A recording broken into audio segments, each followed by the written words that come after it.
Have you ever been in a situation where saying no has been difficult? I know for damn sure I have been, and it's likely that you have been too. Saying no can be one of the most difficult things for us to do. And the question becomes, why, right? Why is it so difficult to say no? But I want you to understand something. Saying no actually leads to an incredibly healthy relationship, not only with our partner, with our friends, with our family, but with ourselves. No, depending on how it's delivered, doesn't mean you're rejecting somebody. It doesn't mean that you're being rejected. So why is it that we struggle to say no? It's about changing the perspective of what no actually means. So let's unpack it. Let's talk about it. Let's have a conversation.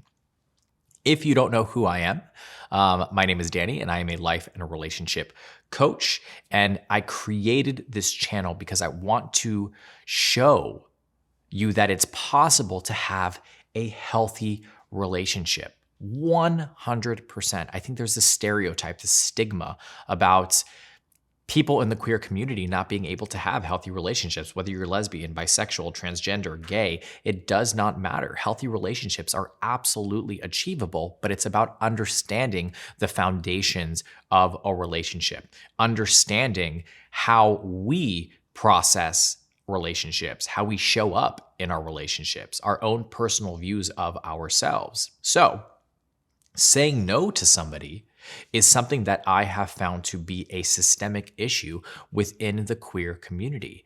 And again, the question is why? And what I've come to find is that it's directly linked to the feeling of being rejected, right? Emotional abandonment, wanting to fit in, being accepted. So when we hear no, it's a very visceral reaction because it's directly linked to a traumatic past, a scenario, a situation that happened that made us feel less than. It maybe even dehumanized us. But as we grow up and as we become adults and as we really step into ourselves and accept our sexuality and who we are and become firm in our core values, saying no becomes easier. And in fact, what it does is it increases our personal value, our attractiveness, and the things that we desire in other people. So the first thing that saying no does, particularly in a relationship, is it improves our self-esteem. Prioritizing our needs increases our self-worth, which directly impacts our self-confidence. Self-confidence is everything. And in the queer community, if you're out at a restaurant or you're out at a bar and you meet this person and they're exuding self-confidence, it's a very attractive quality. It's something that we want, right? And oftentimes we look for things that are missing within ourselves. So if you are constantly attracted to somebody who is exuding self-confidence, it's because it's something that you recognize within yourself that maybe needs some improvement, or you've done the work and you are self-confident and therefore you're able to recognize the value in that person. Now, that being said, there's a difference between being confident and being cocky, so be cautious of that. Sometimes, or a lot of the times, we're ego-driven, and we may confuse confidence with cockiness, but that's because we haven't really learned what certain red flags are, or we haven't really been able to practice setting boundaries, which gives us more confidence and being able to differentiate between that confidence and that cockiness. The other part of saying no is it results in self-respect, right? When we respect ourselves, we require that of our partners. If you don't have respect for yourself, if you don't know who you are, if you don't know what your needs and your expectations are, then essentially you're kind of lost. You're lost within the relationship, you're lost within yourself, and it's very difficult for you to respect yourself. And therefore, how is your partner going to respect you if you do not respect yourself? right? Our partners and peers are forced to respect us because we are not willing to compromise on our core values.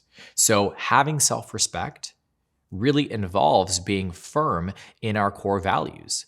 What are your core values, right? Is it being kind? Is it being empathetic? Is it understanding that you value good and clear communication, treating people with kindness? All of these things molds us into the person that we are, and it's who we lead with. It's the identity that we lead with when we get into relationships, when we interact with other people. So understanding all of these things is very important, and it all accumulates to being able to say, no, I'm not okay with that. No, that doesn't make me comfortable. No, I would prefer to start things off slow and work our way up. Saying no doesn't have to be a bad thing as long as you are clear with your expectations and you're kind when you deliver it, right? And this is where we get into boundaries. Healthy relationships require setting boundaries. When you say no, you are setting a boundary, right? And there are multiple different facets and layers to boundaries. There's physical boundaries, there's emotional boundaries, there's sexual boundaries, there's material boundaries, there's time boundaries. There's all different types of boundaries, but it's about being aware of the ones that are the most important to you and that you feel that you have to apply more often. The more you set boundaries, the better you become at it and the easier it becomes. Of course, it's going to be uncomfortable in the beginning, just as anything will be if you're not familiar with it. But the more you do it, the more it becomes a part of who you are. And the more you increase your self-confidence, the more you bring value to yourself, the more you bring worth and respect to yourself, and therefore you elevate yourself, right? And when you elevate yourself, you attract like-minded individuals. So the more value you bring for yourself, the more you're able to attract a high-value individual. And if you're unfamiliar with boundaries, an example of a boundary would be you may be open to your partner checking out other people because that's maybe something that you are okay with too and you're willing to partake in, but you are not okay with an open relationship or physical contact with somebody else. That's a boundary. You're setting the expectation, you're letting your partner know very clearly that you are okay with this very particular thing, but beyond that, it's not okay and it's not acceptable. And look, if your partner is an individual who likes to be polyamorous, likes to be open relationship and all those things, if it does not work for you, that's okay. You can walk away from the relationship and find somebody who is a like-minded individual. Because the last thing that you want is to be in a relationship with somebody who is trying to change your core values. Just say no. I'm not okay with it.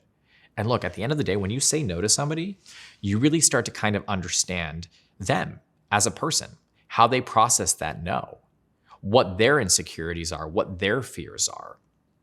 And if you're able to have a conversation and to communicate effectively, it's amazing what you can uncover within your relationship. Just having that vulnerability actually bonds and connects you guys much deeper. I can't tell you how many times I've worked with same-sex couples that struggle with being vulnerable, which is understandable, right?